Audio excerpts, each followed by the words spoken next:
প্রিয় বন্ধুরা, আমি এখন আছি দাকোপের তীরমোহিনী নামক একটি জায়গায়। আমি এই যে ফাঁকা রাস্তা দিয়ে হাঁটতেছি, এর নিশ্চয় একটা কারণ আছে। হ্যাঁ, সে কারণটা এখনই আপনাদেরকে দেখাবো, আপনারা দেখতে পারবেন। দেখেন, এই যে একটা ব্রিজ, এই যে ব্রিজ, এই ব্রিজটা কোনো রাস্তা নেই। হ্যাঁ, এপাশেও রাস্তা নেই, ওপাশেও রাস্তা নেই।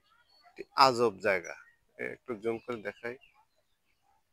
এই যে দেখেন, ব্রিজ। এরকম কত শত ব্রিজ বাংলাদেশে যে আছে তার কোনো হিসাব নাই। দেখেন, এইভাবে সরকারি অর্থ অপচয় হয়।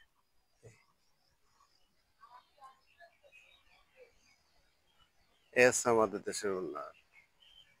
রাস্তার পরে ব্রিজ। দেখেন, জুম করে দেখায়।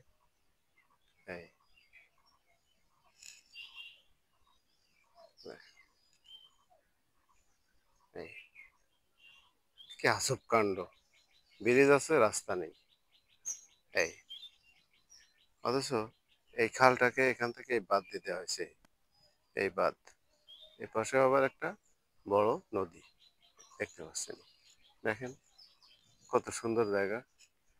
এইখান থেকে রাস্তা দিয়ে এইটুক জায়গাকে আটকা দেওয়া হয়েছে। অথচ ওই ব্রিজটা থাকলে এই খালটা সচল থাকতো।